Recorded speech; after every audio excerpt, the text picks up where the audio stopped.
This is episode number 113, My 5 Years. Welcome all filmmakers, you're in the film world. My name is Thomas Kenyon, video editor, live video specialist.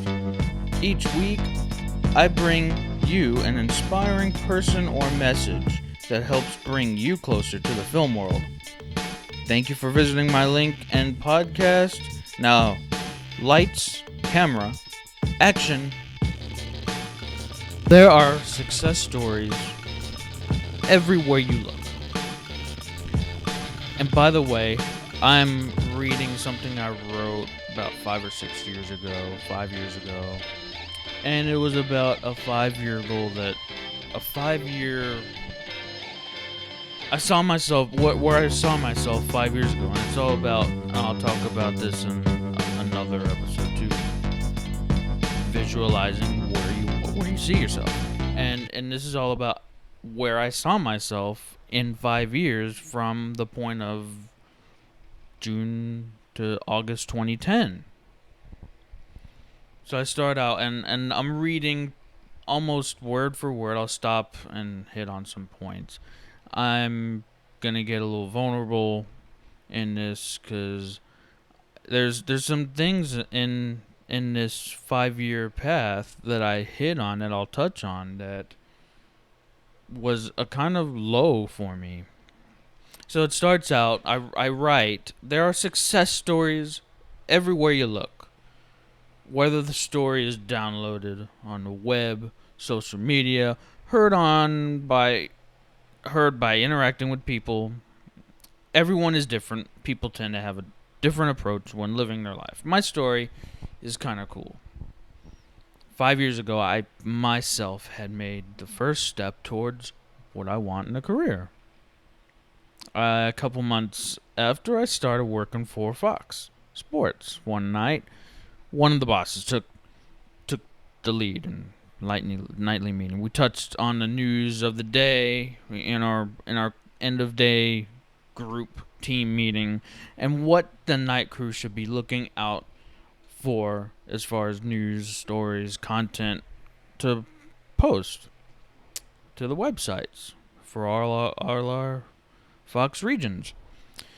And by the way, we covered Stopping Point. We covered anywhere from Fox Sports West out in California all the way to Fox Sports Florida. We helped all the Fox Sports regional sites that was launched at that time. As we were getting ready to break loose to get started on our tasks of the night, we were introduced to an eye-opener. And again, we were asked rhetorically, where do you see yourself in 5 years? I knew the answer to that right away. My answer to myself, I didn't say it out loud at the time. It's rhetorical. I saw myself working with a production crew. That was roughly October of 2010, actually. So, where do you see yourself in 5 years? That talk happened at the beginning of my 5 years with Fox. Today, at the time when it was written, today in 2015, I remain working for Fox Sports. Actually, I still am out for one of the regions right now. During this stretch of time, I recognized a progression from the first to the current year when it was written. The first year, being aware of what you want. It's all about visualizing, and again, I'll get on more visualizing later, but this has a little bit to do with that. You have to start somewhere, right? After the question was posed to us, where do you see yourself in 5 years? From there, on the whole year for me was about being aware of what I wanted. One of the things also mentioned to not to see yourself where you want to be, but act as if you are there already. Treat your current role as if you were in your dream career. Keep in mind that the first year in a new career, everything is new. You're learning a new way to be. It's all about being aware of what you want, because without that awareness of your goals, you have no clear path. The second year, It's time to learn something new. I have the awareness. I know what I want to do, where I want to be, but there is a bit of an obstacle that I run into. Obstacles are all over the place. Obstacles, of course, that's a guarantee. It's time to start thinking about change so I can clear obstacles. It just so happens the crew was starting to learn a new test that was quite huge. We not only had our initial job duties of the night of publishing clips for the web, now the department started to take on live streaming, a startup live streaming service that we offered out to the websites as well, to go along with the web clips and website management. There was a learning curve that came with this task because live streaming hadn't been done. I should say hadn't been done on a large scale like we did it before then. The third year, the change in me.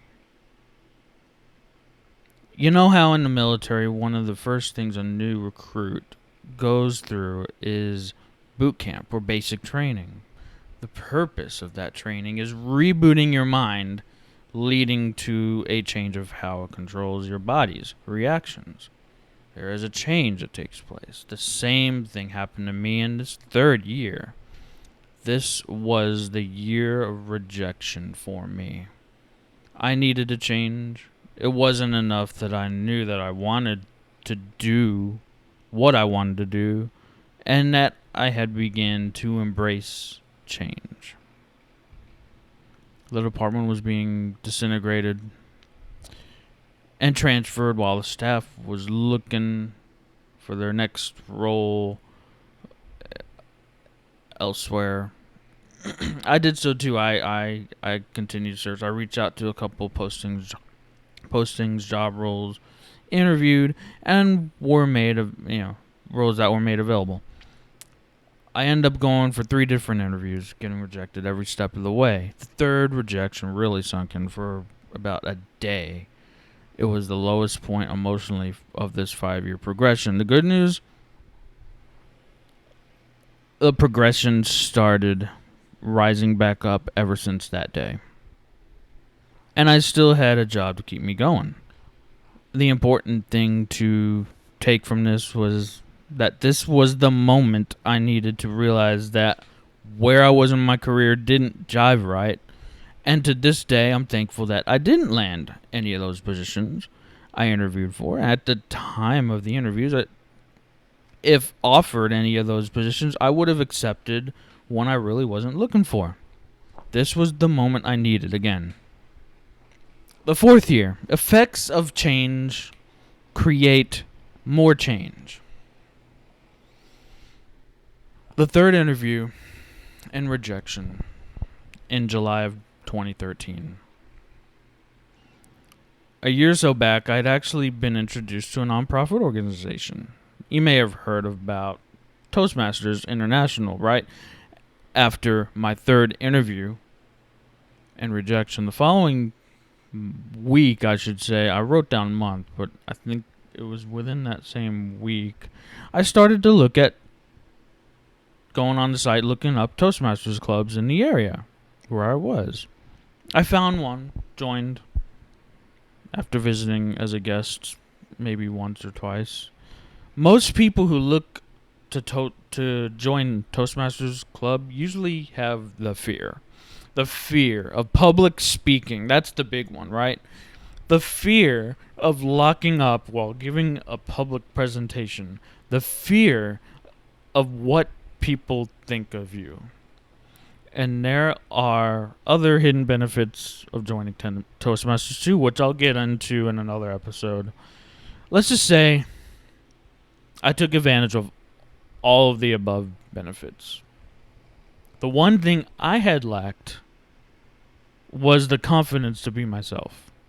I reached out for help And here came Toastmasters to the rescue. Today, I am overflowing with confidence. It's crazy. After now, what is it? 2010, it's actually 8 years now. Today, I'm overflowing with confidence, and I am still a Toastmaster and having fun every step of the way in that. But I wasn't done there in that 5-year progression. The 5th year, a better version of me.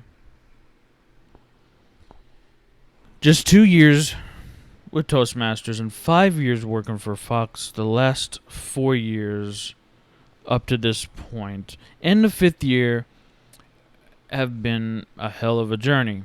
I started out of college on an emotional high. I had been broken down and had my heart pretty much ripped from my body for a little while. But as I complete the 5th year, remembering everything I have gone through in the last 4 years, I noticed a better version of myself that even I didn't think possible. Now, looking back at that, I know what to look for, and I'll expect myself to change within 5 years at least. I'm getting ready. At the time when I wrote this was in 2015. I'm getting ready to start the next phase of my journey. By the way, in this next role I just accepted, I will be working with a studio production team at a regional sports network, one of which I was already been supporting for since 2010. Is that where I saw myself back in 2010 in that October? It's pretty damn close. Again, I discovered I will be working with a studio production team with one of the regions. This was a cool feeling. Really cool feeling. And I have actually more stories today to touch on about my experience there as well. But moving on, I have gained an incredible amount. I can't talk right now. And I'm just reading. Anyways, I have gained an incredible amount of knowledge of myself, as well as the process of development and personal development. Things don't usually develop overnight. That's just one thing you gotta always keep in mind. Things don't usually develop overnight. Just like in my case, it takes several years. The key is not to rush it, but to enjoy it as it's happening. Learn from it. You're going to have lows, you're going to have highs. It's a roller coaster. Take the lows, take the highs, learn all you can, soak it in, and you can't go wrong. In today's world, people are in such a hurry, so much to get where they're going, they forget to stop and enjoy the journey. You have no control over the timing, so don't try and adjust it. Let progress take its natural course. I repeat, I say this again, things don't usually develop overnight. Things take time. And that's how it worked for me. And I'm on another progression these days. And I find myself learning a whole bunch more, which I'm going to get to in another later episode, which offers some exciting times as well. But that's my 5-year journey that I've actually have written up on my website along with all my podcast episodes at thomasmkenyon.com. You can check out the story, or it's pretty much what I just spoke out as well. But yeah, the moral of this episode and what I like to be saying these days: enjoy the journey. trust. I also like to add one thing. And I have to give a little credit out to Gary Vaynerchuk of Gary V VaynerMedia. He also adds love the process. So enjoy the journey, trust, and love the process. And that's a nice little short episode of some of my past experiences and what I've gone through. For my take on Toastmasters, how I feel about it, and other stuff that I have coming up along the way. You can always follow me at Team Michael Kenyon on Twitter and Instagram, and check my site and podcast out at thomasmkenyon.com. Thanks for listening, and hope you got some value from the show.